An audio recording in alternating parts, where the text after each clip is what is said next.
So making your way down onto your back, drawing your hands anywhere on your person that feels as though you need a little bit of extra attention today.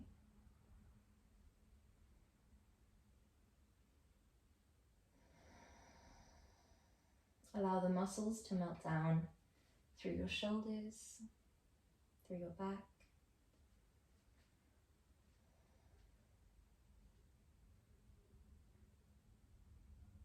This in turn allows the breath to begin to fill your tummy, to fill the chest, to fill the shoulders, as each and every muscle begins to melt down.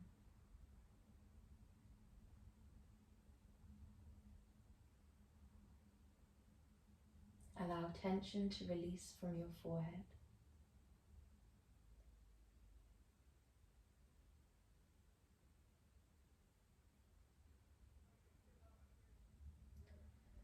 When you're feeling ready, step your feet as close towards your pelvis as you like. Draw your knees wide and rest the feet soles against one another. Take time to adjust. If you need to draw your feet further, then we do so.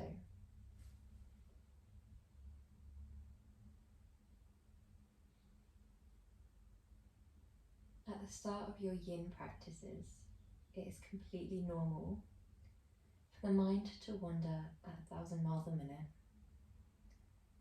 We're often taking quite a yang energy and placing it in a yin pose.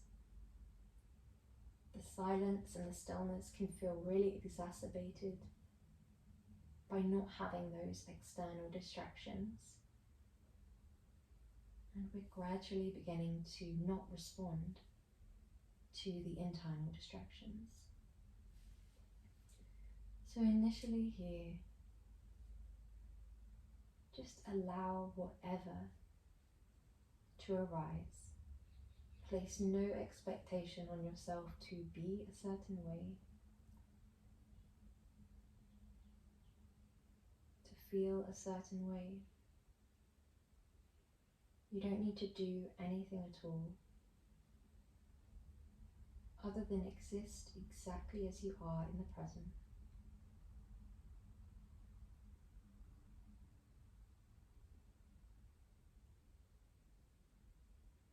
All we're focusing on here is the relaxation down of the muscles, including the face muscles, including the shoulders, the back body, the glutes, the hips, the areas that are likely to subconsciously switch on if the intensity feels a little bit much. What we do when the intensity feels too much in yin is either adjust your skeletal positioning, so you could draw the feet, for example, further away, or incorporate blocks, bolsters, blankets, anything you need to prop yourself maybe under the outer thighs so that you're not as open through the hips. You might need to prop the back, the knees, take whatever you need.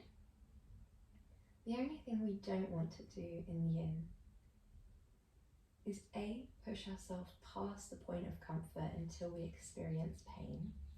We don't want any pinching sensations.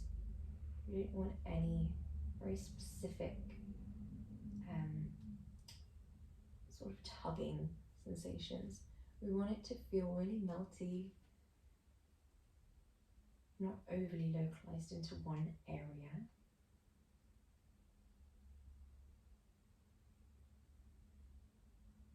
And we also don't want to switch on the muscles to resist the pose. So when the muscles are active, it's not so much a yin pose as it is just a long held yang pose. What makes it yin is that sensation of surrender throughout your whole body.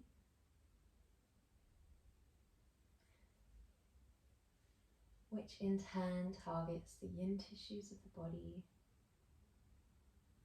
We begin to work with the Meridian system. We begin to calm the nervous system. And slowly and gradually we do begin to calm the mind. But it all comes with time. So place no pressure on yourself. We don't need to feel calm in the moment. We don't need to feel zen or yin. We just send acceptance to ourselves exactly as we are. When we're feeling ready, as slowly as you can, you're going to heel toe your feet wide and very, very slowly draw your knees together. So this is going to release through the lumbar spine. You're going to feel this nice sensation through the inner hips. You might draw your arms wide, you might draw them back. Just take whatever you need here in terms of your upper body, whilst your lower body comes into this nice 30-second counter pose.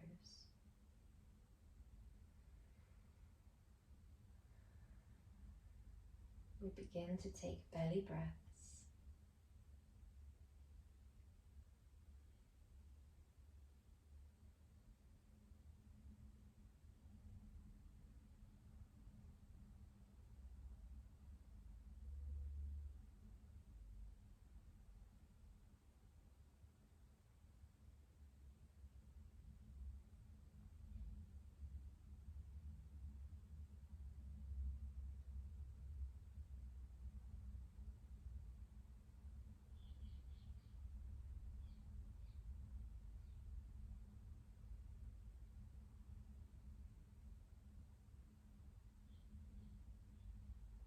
Allow stillness. Allow silence.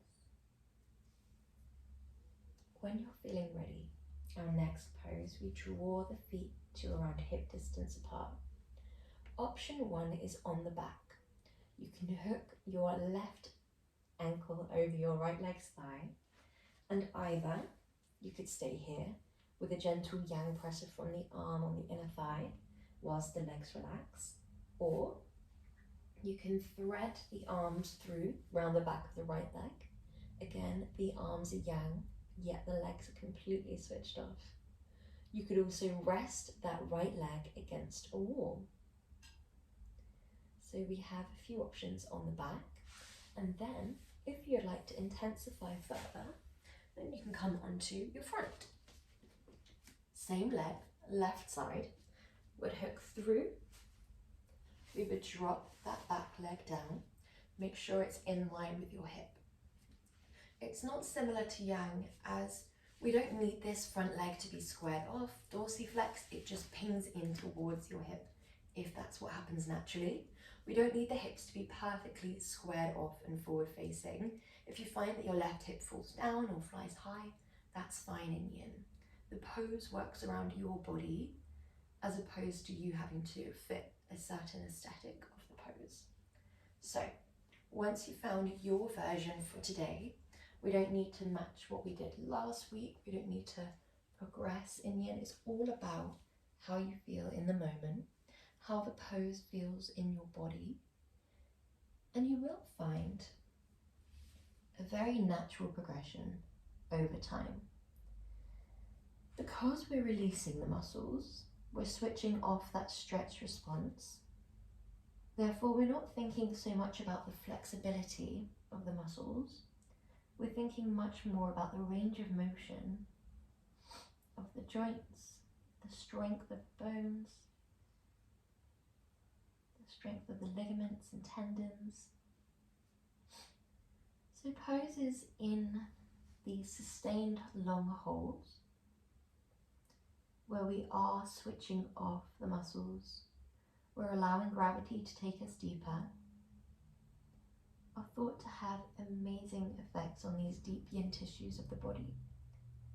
because of that stretch response in day-to-day life, even though they're protected from yang movements, like running or typing, they can become underused, which can lead to them feeling stiffer, drier, weaker.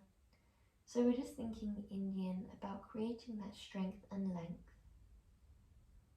lubricating these areas in ways that they like to be moved. So we're just allowing these long, still holds. We're trusting in our awareness of our body, trusting in gravity, trusting in the pose. And again, each body is completely different. There's a saying in yin that not every pose is for everybody.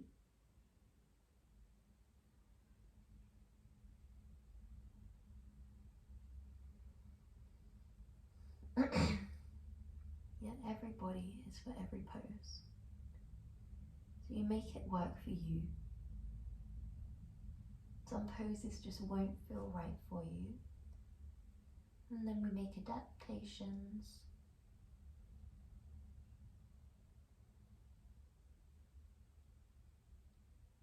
Making sure that you're treating your body with that compassion that we're trying to cultivate in our yin practice.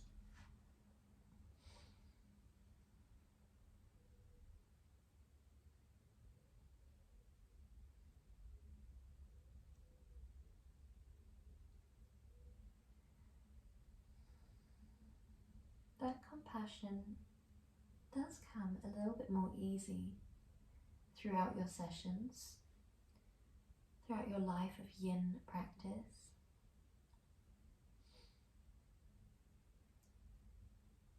Because yin is all about surrender. It's all about allowing, non-judgment, all of which lend perfectly to compassion. It starts off with the body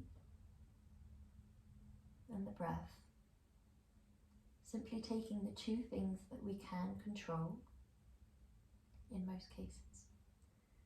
We still the body, we slow the breath, and we just disengage the muscles. So we allow that surrender. It's thought that because the mind, the body, the breath, the nervous system, the emotional body, the energy body, all these are so interconnected that we begin to have this knock-on effect. So often when we're going throughout day-to-day life, it's thought that we can experience tension in our emotional body, our energy body, our mind, and we store that in our physical body, becoming tense, creating blockages. So in yin, we're thinking about undoing that tension to not only release tension from the body, but also to release away tension from the energy body, the emotional body, and the mind. Just reverse engineering. When you're ready, as slowly as you can, we make our way up, and when we come out of our poses in yin, we really do move as slowly as we need. We tuck that back leg, we thread that leg back, and our counter pose is simply coming onto the other side for now. So if we're on our back, we can match what we did on the other side.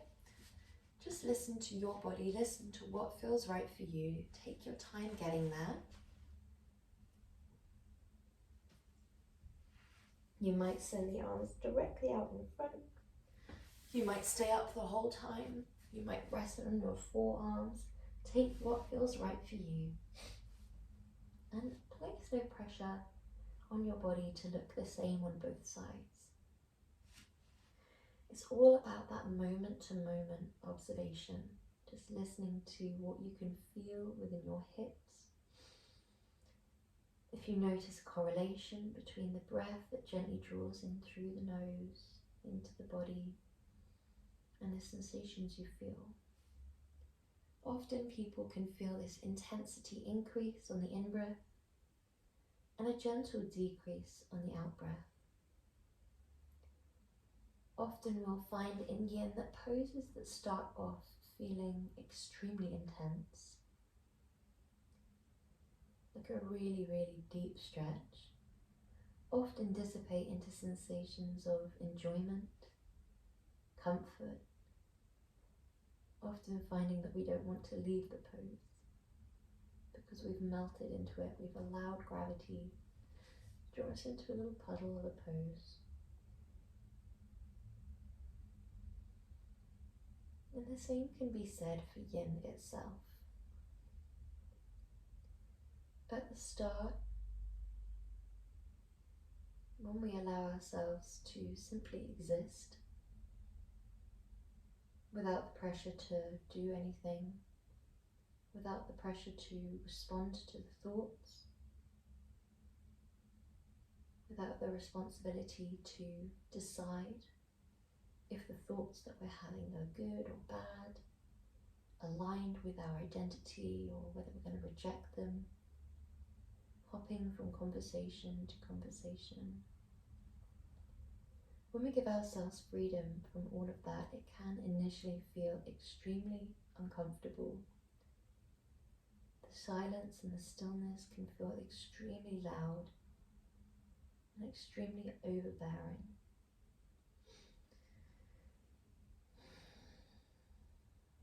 Yet the more we melt into our yin pose, into our yin practice, that silence, that lack of distraction, that lack of internal or external noise can also begin to feel extremely enjoyable and something that we don't want to leave.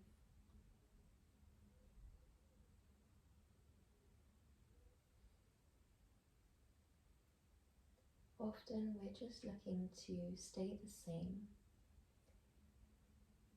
in that state of non-change or homeostasis.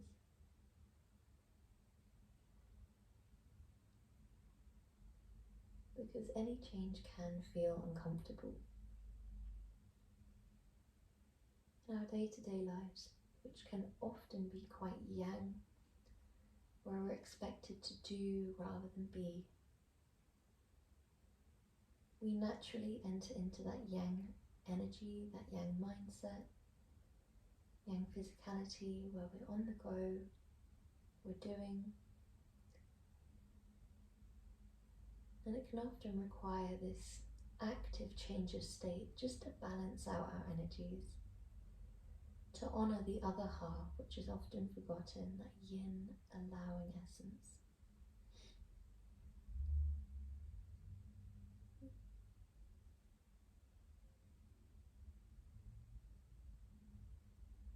This allows us to avoid burnout, as when we're in that constant state of yang, it can just lead us into overdrive. We're just taking some time to give ourselves that stillness and that silence, to give ourselves that compassion, and just allowing ourselves to be exactly as we are in the present.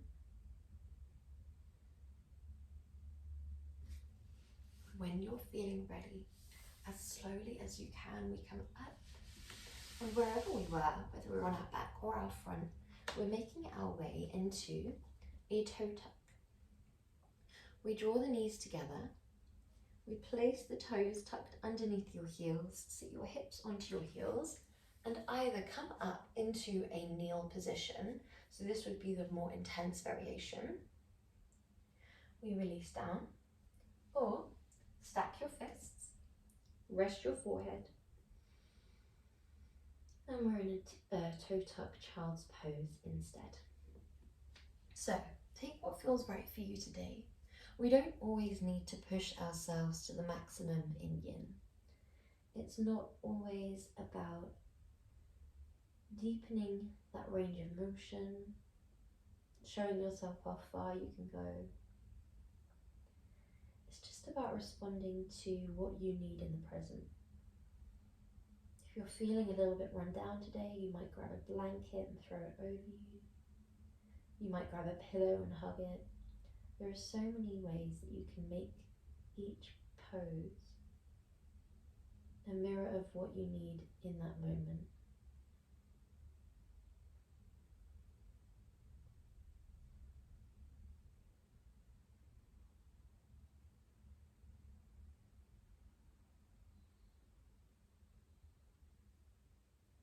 Yin is one of the most effective things that you can do for your body, for your energy body, for your emotional body, for your mind, for your nervous system, all of which are thought to be interconnected. We're working with the Meridian body in Yin, deriving from traditional Chinese medicine theory that there are little channels of energy that flow through you, through deep in your body, and they carry chi or prana or life force.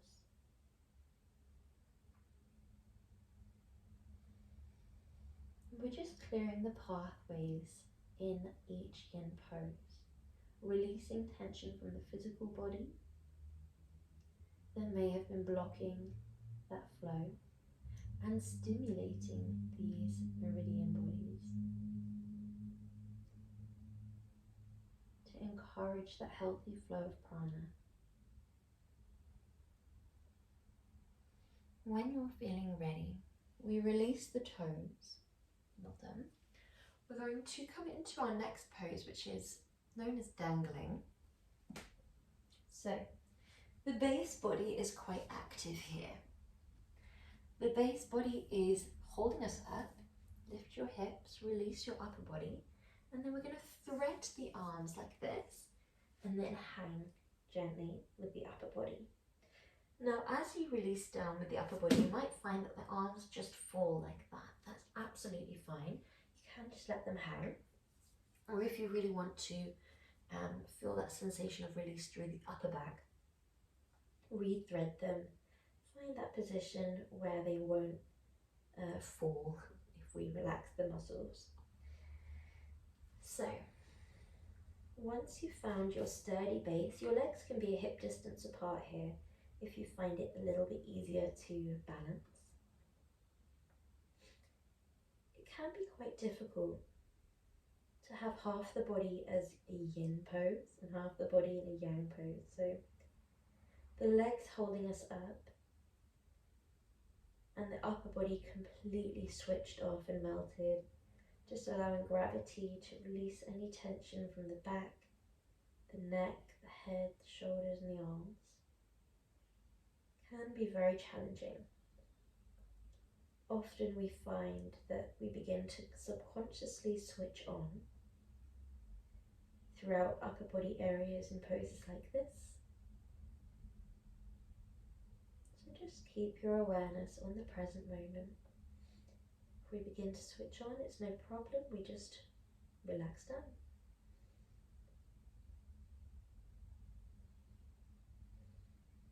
Imagine gently releasing any tension from the head or neck area. It's thought that we can begin to build up areas of tension and stress, particularly through the hips and through the shoulders, through the neck. So we're just releasing that out of our body here. Imagine it pouring out onto the ground.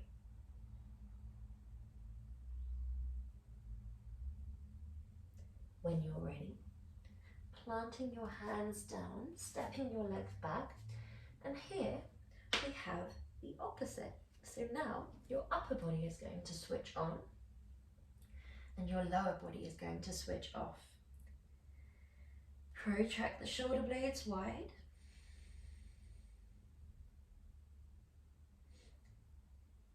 And just switch off the legs completely. Don't worry at all about where the heels land. Just think about the muscles being completely switched off. This one can be really lovely after a toe tuck. It's great for the ankles, great for stretching down the back body of the legs. The upper body is engaged and holding us up, but our full awareness is with the lower body. That relaxation down.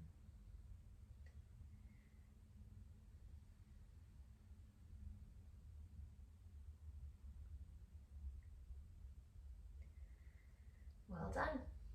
When you're feeling ready, we're coming into our next pose. And if you do have a bolster or a blanket, then we can grab that. A pillow will work, but you might want a few pillows to prop yourself up. So we lay it forwards. If you have sensitive knees, put your knees wide along your mat and come forwards on your mat rather than your knees having to go straight onto the floor. If you have carpet, it shouldn't be too much of an issue. So we're going to start off by resting the chest onto the bolster. So it looks a bit weird at the start. We're going to draw your knees wide, like so, and just hug the pillow. So this is down face hero pose, or just a nice wide leg child's pose. So, and then also you can do this whole thing without a pillow, without a bolster if you prefer. You just have your hands out in front instead. If you'd like to take this a step further, draw your knees so that from a bird's eye view, they're perfectly in line with your hips. So this is going to feel a bit more intense on the hip area. If it feels too intense, draw your knees back out in front, or alternatively, you can draw them further back still, so from a bird's eye view, your legs are in a diamond shape, rather than perfectly out by your side. So at this point, your toes are still together, and we have the option to intensify this with one more adaptation, which would be feet flexing, shins becoming parallel to the side of the rim. So now you would be in full froggy. Again, we can have forearms down, we can have arms out in front. There are many different adaptations here, but the restorative addition of a little bolster or a pillow is a really nice way to ease yourself into this.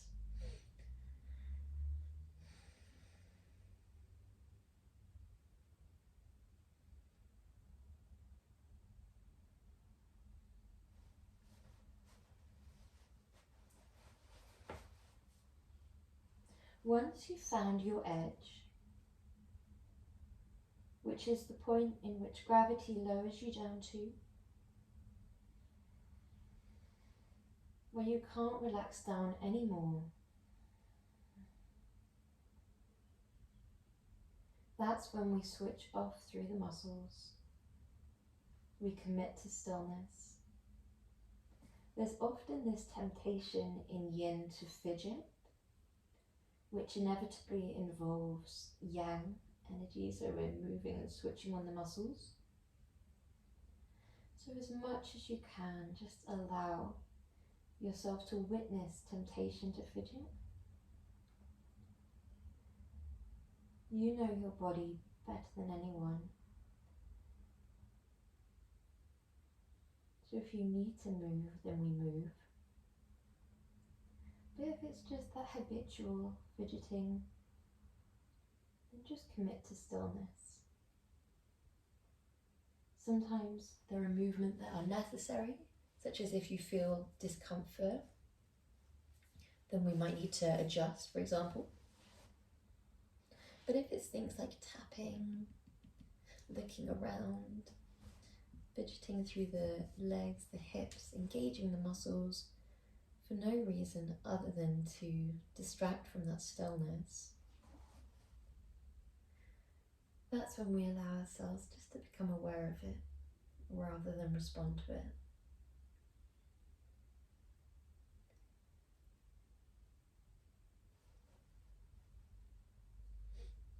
We do the same with the mind. Some thoughts will feel very easy to let go of.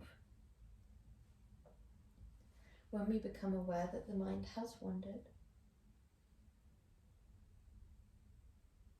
some thoughts we'll become aware of And it will be easy to simply draw your awareness back to the breath, back to the sensations you feel. And this is often when the mind is just trying to fill the silence. But sometimes the mind is wandering because we're releasing tension from the body, because we've been holding something for a while in our body. These can feel a little bit more difficult to let go of. In yin, we treat each and every thought equal in weight, and each and every thought is completely separate from us, as we are simply the one who is watching. When you're feeling ready, we're going to draw the big toes back together if they weren't already. Come into your upright position, and we're coming into a little counter. So just drawing that away. Coming down onto your front.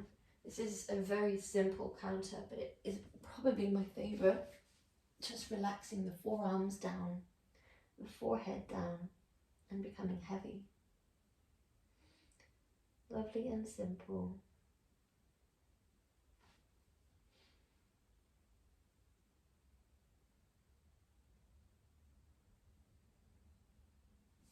If you do notice your mind wandering in yin, and it feels as though you have released something from your body, often it can be something from a long, long time ago.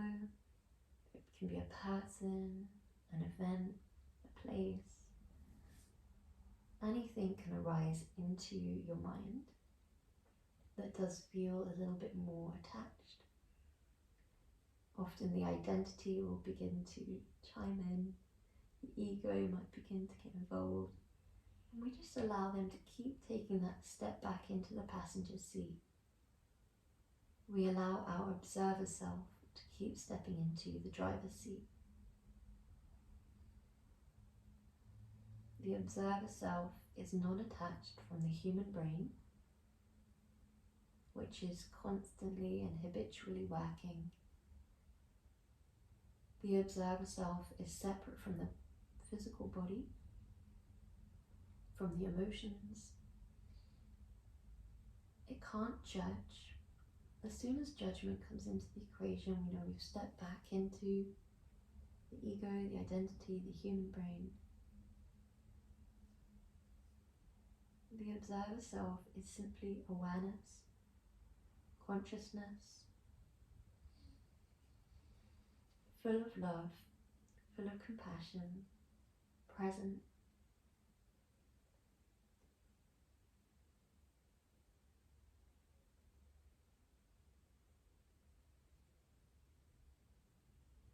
It's all of the things that we're trying to accomplish in yin.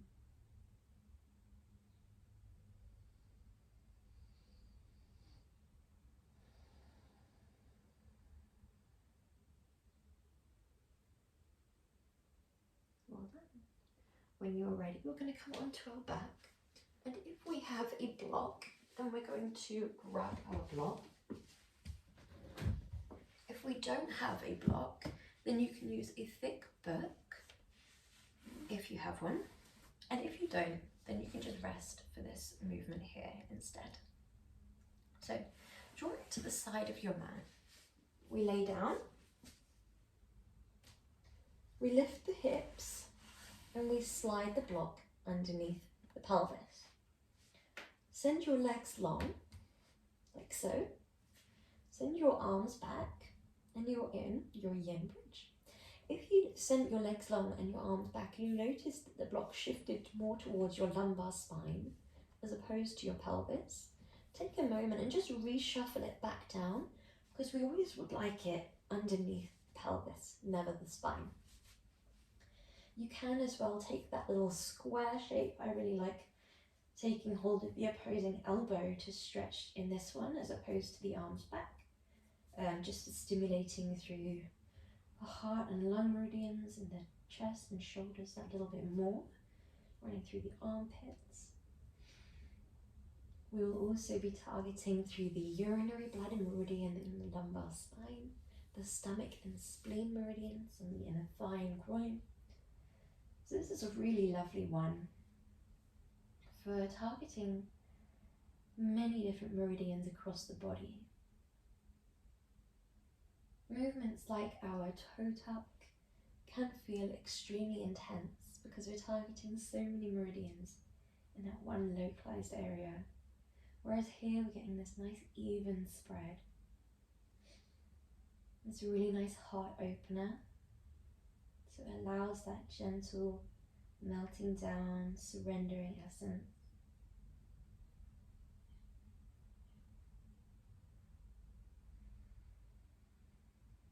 The face is shining up here, so it's thought that the mind will wander a little bit quicker than a human mind.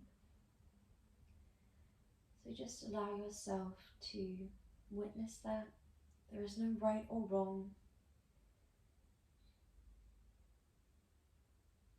In yin, there is no perfect way to be. You don't need to act or do anything. When we notice that the mind is just constantly wandering, when we keep becoming aware of that, coming back to present, noticing, and then we practice coming into the body, drawing our awareness back to the breath to try and bridge that connect between present moment and awareness, then we're simply strengthening that habit. So if your mind is wandering all session, then just see that as a really positive way of strengthening the habit for day-to-day life, of observing when the mind has wandered, when you can come back to present. And then other days, when you're maybe feeling a bit more yin, finding it easier to fall into that yin-like essence and energy, then you'll find it very natural and easy. And we can see that as a massive positive because it's amazing for your energy body, it's amazing for your brain to be able just to take a rest for a while.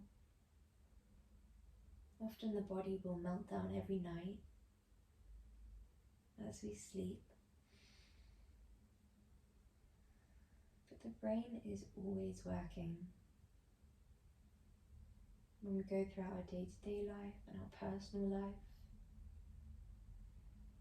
and then when we're sleeping, it's just trying to work all of those things out, trying to work out complex emotions, trying to work out the day just gone and what's to come. So in yin, we're just allowing ourselves this meditative type movement where we allow the mind to rest, which can be really, really effective in terms of its functioning when it is working. When you're ready, we're going to slide the legs into a bend. Drop the arms down by your side, or just move the block away, and grab a blanket.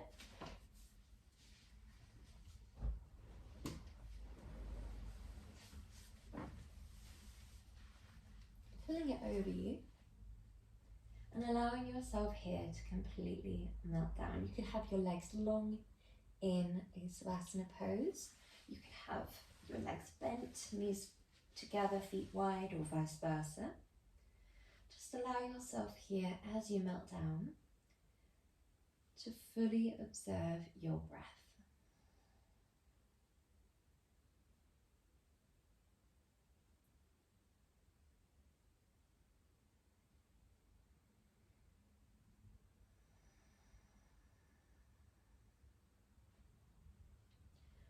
We're not going to do anything at all to the breath here. We're not changing the pace to a certain breath count or anything like that. But I am going to ask you to visualize a small fluffy feather beneath your nostrils.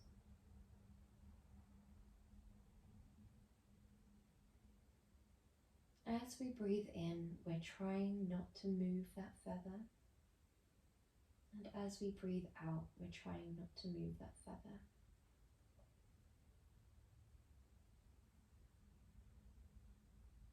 make sure that you're still taking a nice deep enough breath. But the purpose of this breath and this visualization is just to elongate the in-breath and more so the out-breath, and to allow a softness to your breath.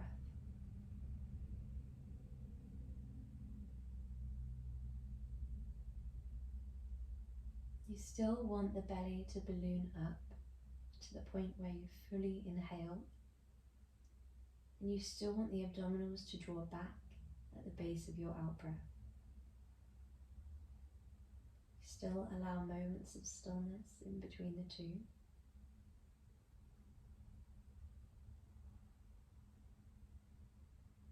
But we're just drawing them in and releasing them away as gently and as softly as you can.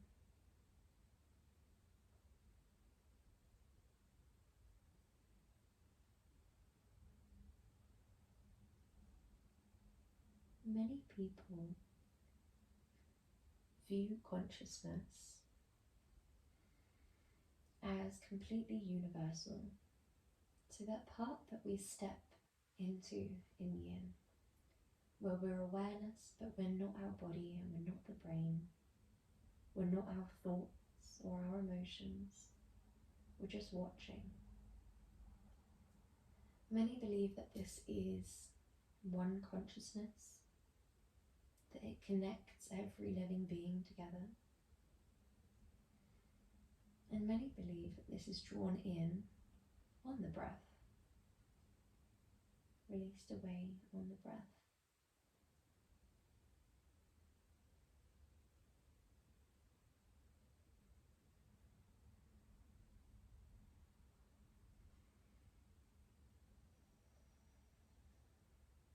We're constantly learning more, understanding more.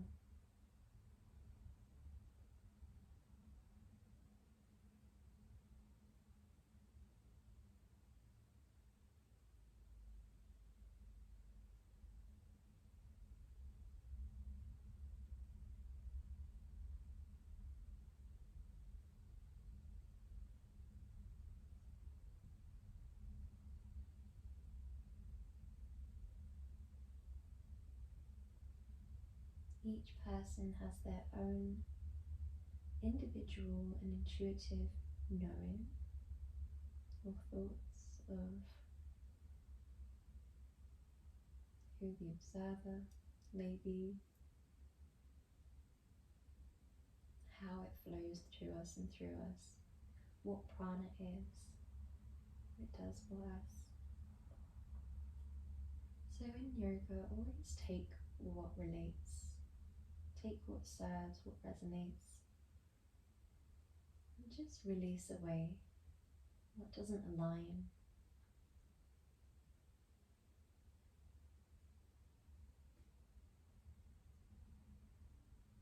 If you notice the mind beginning to wander,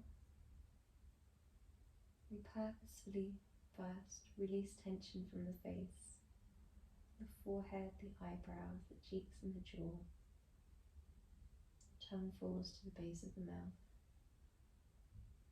And then we just draw that awareness back to the breath. The body is heavy and surrendered.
each time your mind wanders.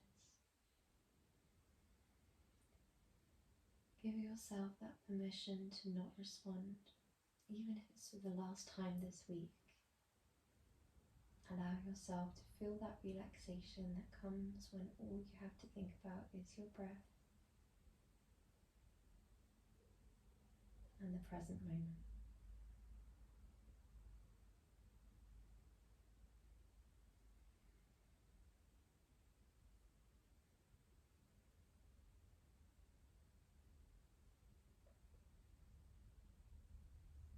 We're here for 5 more breath cycles.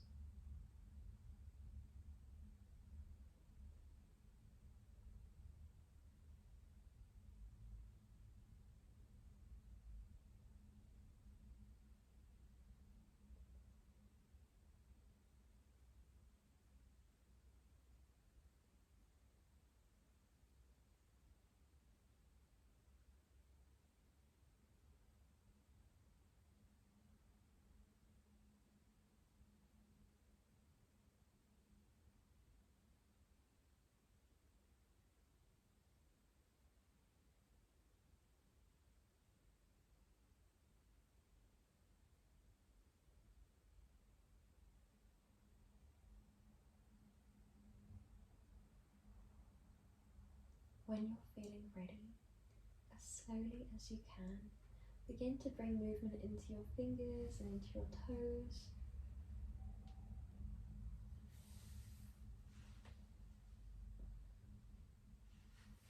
Hug your knees in towards you and rock onto one side. And then when you're feeling ready, making your way up into a comfortable seat, you're all done. Namaste.